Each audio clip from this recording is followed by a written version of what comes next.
நண்பர்களுக்கு வணக்கம். நான் உங்க பூர்ணிமா சண்முக சுந்தரம், இளநிலை வணிகவியல் சட்டம் இறுதி ஆண்டு பயிலும் மாணவி. இன்னைக்கு நம்ம இந்த வீடியோல ஒரு குறளோட ஸ்டார்ட் பண்ண போறோம். தேரற்க யாரையும் தேராது தேர்ந்த பின் தேரற்க தேரும் பொருள். தேரற்க யாரையும் தேராது தேர்ந்த பின் தேரற்க தேரும் பொருள்.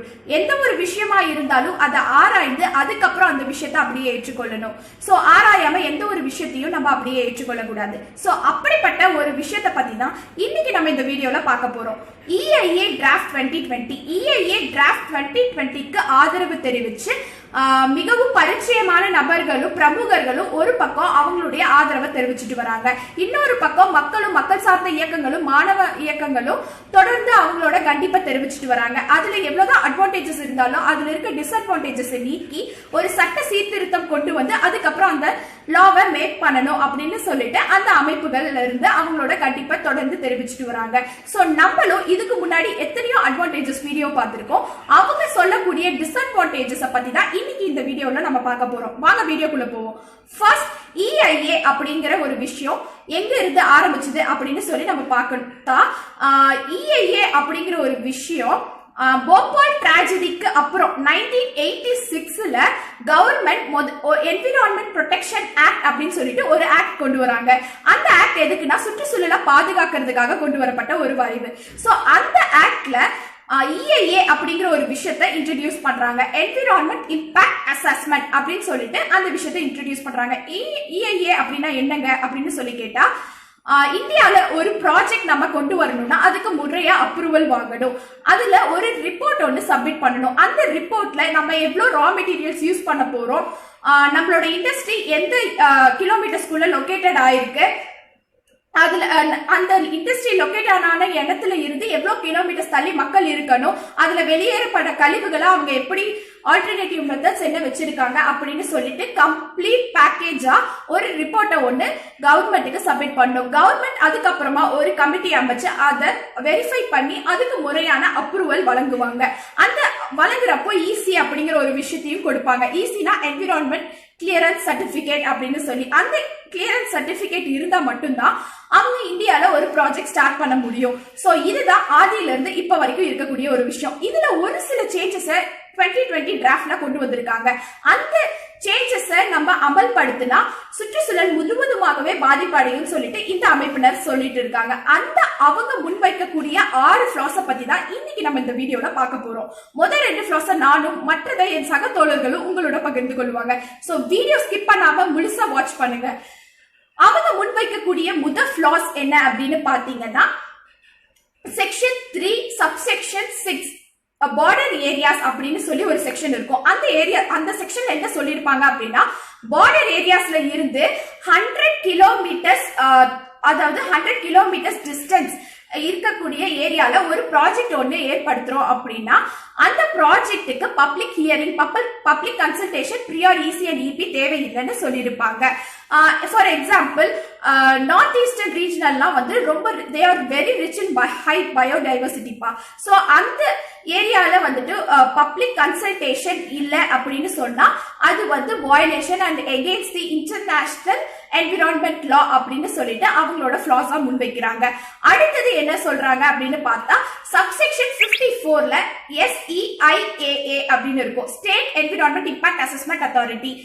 சப்செக்ஷன் 58ல என்ன சொல்லிருப்பாங்க அப்படின்னு பார்த்தா, union territory environment impact assessment authority அப்படின்னு சொல்லிட்டு ஸ்டேட்டுக்கும் யூனியனுக்கும் ஒரு அத்தாரிட்டி இருக்கும். அந்த 2 அத்தாரிட்டிக்குமே ஆர்பிட்ரல் பவர் இருக்கு. அவங்களுடைய மெம்பர்ஸை தானா எலெக்ட் பண்ணிக்க அளவுக்கு ஒரு ஃபெடரலிசம் இருக்கு அப்படின்னு சொல்லிட்டு நோட்டிபிகேஷன்லயும் அண்ட் அட்வான்டேஜஸ் அதாவது நோட்டிபிகேஷன்ல இருக்கு அப்படின்னு சொல்லிட்டு இந்த வரைவை ஆதரிக்கக்கூடிய ஒரு தரப்பினர் சொல்லிட்டு இருக்காங்க. ஆனா நோட்டிபிகேஷன்ல தெளிவா இருக்கு, it were constituted by central government and ministry of environment அப்படின்னு சொல்லிட்டு.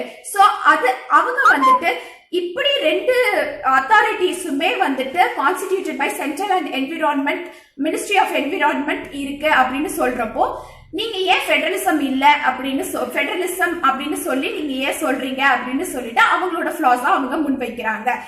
அடுத்ததா என்ன சொல்றாங்க அப்படின்னு பாத்தீங்கன்னா, சப்செக்ஷன் 30 30ல என்ன சொல்லிருப்பாங்க அப்படின்னா அதர் ப்ராஜெக்ட் அப்படின்னு சொல்லி ஒரு வேர்ட் இருக்கும்.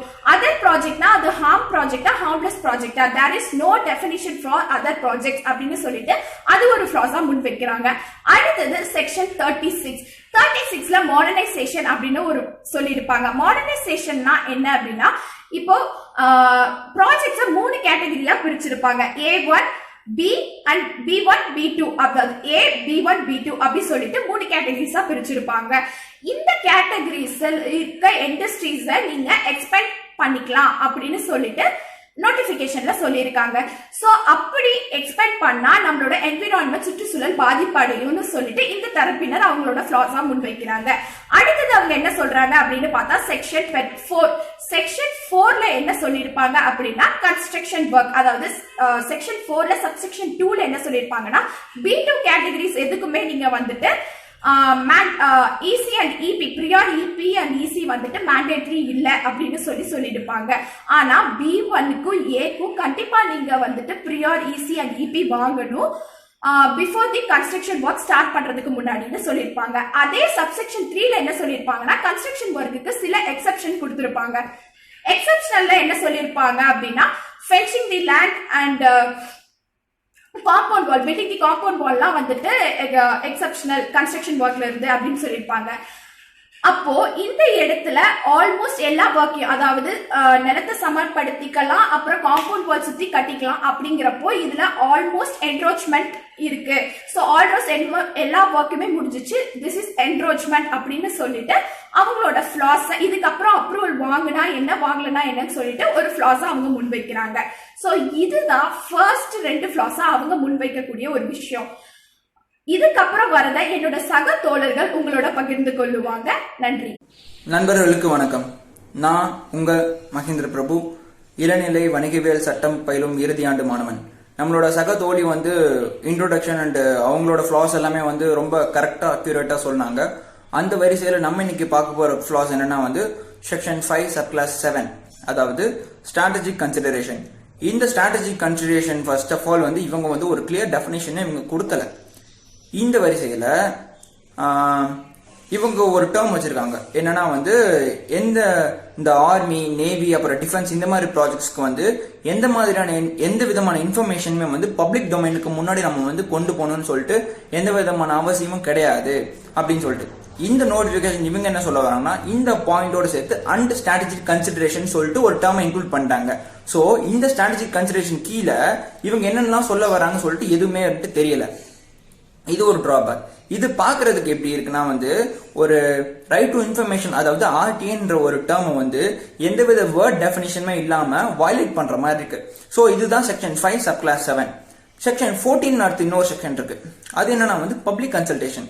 இந்த பப்ளிக் கன்சல்டேஷன் எதை டிஃபைன் பண்ணுதுன்னா வந்து ஒரு இப்போ ஒரு காமனா ஏதாச்சும் ஒரு ப்ராஜெக்ட் வருதுனாலோ வந்து ஒரு பப்ளிக்கோட கன்சென்ட் வந்து அங்க வந்து ரொம்ப இம்பார்ட்டன்ட் அப்படின்னு சொல்லிட்டு சொல்ல வராங்க. ஸோ இதுக்கு கீழே இவங்க ஒரு 3 கேட்டகரிஸ் ஆஃப் ப்ராஜெக்ட் வச்சிருக்காங்க. A, B1 and B2. இந்த B1 and A இருக்குல்ல, இது வந்து கண்டிப்பா வந்து பப்ளிக் கன்சல்டேஷன் வாங்கியே ஆகணும்னு சொல்லிட்டு இருக்கு. ஆனா இந்த B2 ப்ராஜெக்ட்ஸ்க்கு மட்டும் வந்து எப்படி சொல்றது, இந்த B2 ப்ராஜெக்ட் கீழே ஃபர்ஸ்ட் என்னென்னலாம் வரும்னா ஒரு சில ஹசார்டஸ் மெட்டீரியல்ஸ் எல்லாம் வரும், ப்ரொடியூஸ் பண்ற இண்டஸ்ட்ரீஸ் எல்லாம் வரும் ப்ராஜெக்ட்லாம். ஃபார் எக்ஸாம்பிளுக்கு வந்து இந்த acid, pesticides, paint, pipeline, highway இந்த மாதிரி ஒரு சில ப்ராஜெக்ட் இது பண்ற இண்டஸ்ட்ரீஸ் எல்லாமே வந்து இந்த B2 கீழே தான் வரும். ஸோ இந்த மாதிரியான இதுக்கு வந்து ஒரு மெயின்லி டிபெண்டன்ட் வந்து வாட்டர்னு ஒரு சோர்ஸ் அங்க இருக்கணும். ஸோ இப்போ ஒரு இண்டஸ்ட்ரியை வந்து ஒரு ப்ராஜெக்ட் வந்து இவங்க வந்து அப்ரூவ் பண்ணிட்டாங்கன்னு வச்சுக்கோங்க. அந்த அப்ரூவ் பண்ண ப்ராஜெக்ட் மெயின் ரிசோர்ஸ் என்னது வாட்டர். இப்போ அந்த இண்டஸ்ட்ரியை சுத்தி கொஞ்சம் டிஸ்டன்ஸ்ல இருக்கிற அந்த கிராமங்கள் மக்களுக்கு வந்து மெயின் ரிசோர்ஸ் வந்து எங்க பார்த்தாலுமே வாட்டர் வந்து ஒரு மெயின் ரிசோர்ஸ் தான். இப்போ அவங்களோட ஒரு தொழில் வந்து அக்ரிகல்ச்சர்னு வச்சுக்கிட்டா அந்த அக்ரிகல்ச்சருக்கு வந்து கண்டிப்பா வாட்டர் தேவை. ஸோ இப்போ இவங்க இங்க இண்டஸ்ட்ரி ஓபன் பண்ணதுனால இவங்களுக்குரிய அந்த வாட்டரை வந்து இவங்க எடுத்துக்கிட்டா அவங்களுக்கு எப்படி அந்த வாட்டர் சப்ளைங்கிற ஒரு இது வந்து கிடைக்கும். அண்ட் ஒன் மோர் திங், இங்க என்ன வந்து ஒரு பப்ளிக் கன்சல்டேஷன் வந்து மினிமம் வந்து 30 டேஸ்ன்னு சொல்லிட்டு இருந்துச்சு. மினிமம் டு மேக்ஸிமம் வந்து 30 டேஸ்ன்னு சொல்லிட்டு இருந்துச்சு. அது இப்போ 20 டேஸ் வந்து ரெடியூஸ் பண்ணிட்டாங்க. ஸோ இந்த 20 டேஸ்க்குள்ள மக்களுக்கு அது புரிஞ்சு இந்த மாதிரி இண்டஸ்ட்ரி வரப்போகுதுன்னு தெரிஞ்சு அவங்க அதெல்லாம் புரிஞ்சு அதுக்கடுத்து அவங்க வந்து மேல்முறையீட்டுக்கு போய் இது கண்டிப்பா வந்து ரொம்ப ஷார்ட் டைம். ஸோ பழையபடி 30 டேஸே இருந்தால் இன்னும் பெட்டராக இருக்கும். ஸோ இதுதான் வந்து எங்களோட ஃப்ளாஸ் நாங்கள் வந்து கிளியராக சொல்லியிருக்கோம், உங்களுக்கு புரிஞ்சுக்கும் நம்புகிறோம். ஸோ நன்றி, வணக்கம். இந்த மாதிரி ஒரு இண்டஸ்ட்ரி வரப்போகுதுன்னு தெரிஞ்சு அவங்க அதெல்லாம் புரிஞ்சு அதுக்கடுத்து அவங்க வந்து மேல்முறையீட்டுக்கு போய் இது கண்டிப்பாக வந்து ரொம்ப ஷார்ட் டைம். ஸோ பழையபடி 30 டேஸே இருந்தால் இன்னும் பெட்டராக இருக்கும். ஸோ இதுதான் வந்து எங்களோட ஃப்ளாஸ் நாங்கள் வந்து கிளியராக சொல்லியிருக்கோம், உங்களுக்கு புரிஞ்சுக்கும் நம்புகிறோம். ஸோ நன்றி, வணக்கம். வணக்கம் தோழர்களே, நான் உங்கள் கோகுல கிருஷ்ணா, இளநிலை சட்டம் இறுதி ஆண்டு பயிலும் மாணவன். என்னோட சக தோழர்கள் சொன்ன மாதிரி இஏஏ திருத்த சட்டம் 2020 இருக்கிற டிஸ்அட்வான்டேஜஸை உங்ககிட்ட ஷேர் பண்ணிக்கலாம்னு சொல்லிட்டு இந்த வீடியோ மேக் பண்ணியிருக்கேன். அண்ட் நீங்கள் என்கிட்ட கேட்கலாம், என்ன அப்படி ஒரு டிஸ்அட்வான்டேஜ் இந்த சட்டத்தில் நீங்கள் பார்த்துட்டீங்க அப்படின்னு சொல்லிட்டு கேட்டிங்கன்னா, செக்ஷன் 22 அண்ட் 26 இதை தான் முக்கியமான டிஸ்அட்வான்டேஜாக நான் சொல்லுவேன். செக்ஷன் 22னா என்னன்னு சொல்லிட்டு நீங்கள் கேட்பீங்க. செக்ஷன் 22ன்றது வயலேஷன் கேசஸ்னா என்னன்னு சொல்லிட்டு கேட்டிங்கன்னா, ஒரு கம்பெனி தொடங்கியதுலேருந்து அது சுற்றுச்சூழலை அதிக அளவில் மாசடைய வைத்தா அதுக்கு அகைன்ஸ்டா, அந்த கம்பெனிக்கு அகைன்ஸ்டா யாரெல்லாம் கேஸ் போடலான்றது தான் வயலேஷன் கேசஸ். இந்த திருத்த சட்டத்தில் 4 பேர் தாங்க கேஸ் போட முடியும்னு சொல்லிட்டு சொல்லியிருக்காங்க. அந்த 4 பேர் யாருன்னு சொல்லிட்டு கேட்டிங்கன்னா, தன்னிச்சையா ப்ராஜெக்ட் ப்ரொபனன்ட் போய் கேஸ் கொடுக்கலாம், இல்லைனா ஒரு கவர்மெண்ட் அத்தாரிட்டி வந்து அந்த கம்பெனி மேலே கேஸ் கொடுக்கலாம், இல்லைனா அப்ரைசல் பண்ணுறப்போ அப்ரைசல் கமிட்டி இந்த இண்டஸ்ட்ரி அகைன்ஸ்டா கேஸ் கொடுக்கலாம், இல்லைனா என்விரான்மெண்டல் கிளியரன்ஸ் சர்டிஃபிகேட் ப்ராசஸ் பண்ணுறப்போ கன்சர்ட் ரெகுலேட்டரி அத்தாரிட்டி வந்து இதுக்கு கேஸ் கொடுக்கலாம். அப்படி கேஸ் கொடுத்தா என்ன ஒரு அதிகபட்ச தண்டனைன்னு சொல்லிட்டு பார்த்தீங்கன்னா ஃபைன் தாங்க. கேட்டகரி A, B1, B2 இந்த 3 கேட்டகரிக்கும் ஏற்ற மாதிரி வெவ்வேறு விகிதத்தில் ஃபைன் போட்டிருக்காங்க. இந்த செக்ஷன் 22 அப்படின்றது முக்கியமாக பார்த்தீங்கன்னா முதல்ல இந்த EIA டிராஃப்ட் 2020 தான் கொண்டு வரப்பட்டது. 2006 அமெண்ட்மெண்ட்ல இந்த செக்ஷன் 22ன்றது கிடையாதுங்க. செகண்டா என்ன ஒரு டிராபேக் நீங்க சொல்லுவீங்க, டிஸ்அட்வான்டேஜ் சொல்லுவீங்கன்னு பார்த்தீங்கன்னா, செக்ஷன் 26 அப்படின்றது exceptions for prior EC and இபிங்க. இசினா என்னன்னு கேட்டீங்கன்னா என்விரான்மெண்டல் கிளியரன்ஸ், அண்ட் இபின்றது என்விரான்மெண்டல் ப்ரொடெக்ஷன். 40 கம்பெனி வந்து இசி அண்ட் இபி இல்லாமல் கம்பெனி தொடங்கலாம் அப்படின்னு சொல்லிட்டு சொல்லியிருக்காங்க.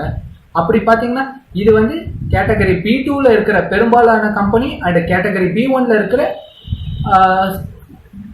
சில கம்பெனிகள் இந்த 40 கேட்டகரி உள்ள வருதுங்க. இது மேஜரா பார்த்தீங்கன்னா பாட்ரி அந்த மாதிரி சிறு தொழில முதல்ல கொடுத்துட்டு செக்ஷன் 18, 19, 30, 31, 32, 33 இந்த சப்செக்ஷன்ஸ்லாம் பார்த்தீங்கன்னா category category A, B1, B2 இந்த 3 கேட்டகரியிலையும் இருக்கிற எந்த கம்பெனினாலும் 500 ஹெக்டார்ஸ்க்கு உள்ள இருந்தா தொழில் தொடங்கலாம் அப்படின்னு சொல்லிட்டு கொடுத்துருக்கு. இல்லைன்னா ஆல்கலி மினரல்ஸ் எக்ஸ்ட்ராக்ஷனோ, ஆல்கலாய்ட்ஸ் ப்ரிப்பரேஷனோ, ஆசிட் மேனுஃபேக்சரிங்கோ, பார்மாசிட்டிக்கல் கம்பெனி இந்த மாதிரி வெவ்வேறு கெமிக்கல் யூசேஜ் பண்ற கம்பெனிகளும் அனுமதிக்கப்பட்டிருக்கு. இது வந்து ஒரு பெரிய டிஸ்அட்வான்டேஜா நான் கருதுறேன். இது மட்டும் இல்லாம நிறைய யூடியூபர்ஸ் அண்ட் சோசியல் ஆக்டிவிஸ்ட் இவங்கெல்லாம் வந்து நிறைய வீடியோ பண்ணியிருக்காங்க. இந்த மாதிரி EIA டிராஃப்டை ஃபுல்லாவே கேன்சல் பண்ணோம், விட்ரா EIA அப்படின்னு சொல்லிட்டு நிறைய வீடியோஸ் மேக் பண்ணியிருக்காங்க. பட் நாங்க சொல்றது என்னன்னா, இந்த ஹோல் டிராஃப்டை விட்ரா பண்ணாம இதுல இருக்கிற டிராபேக்ஸை மட்டும் திருத்தி அகைன் இந்த அமெண்ட்மெண்ட்டை கொண்டு வந்தா மக்களுக்கு நிறைய பெனிஃபிட்ஸ் கொடுக்கும். அண்ட் எப்பொருள் யார் யார்வாய் கேட்பினும் அப்பொருள் மெய்ப்பொருள் காண்பது அறிவு இந்த திருக்குறளை எடுத்துக்காட்டா வச்சுட்டு நீங்க வந்து நாங்க சொல்றத ஃபுல்லா பிளாங்கா நம்பாம EIA டிராஃப்ட் 2020 ஃபுல்லா படிச்சீங்கன்னா அதோட முழு சாராம்சத்தை உங்களால புரிஞ்சிக்க முடியும். அதை புரிஞ்சுக்கிட்டீங்கன்னா மட்டும்தான் எது நல்லது எது கெட்டதுன்னு சொல்லிட்டு உங்களால தெரிஞ்சுக்க முடியும். இனி ஒரு விதி செய்வோம், அதை எந்நாளும் காப்போம். நன்றி, வணக்கம்.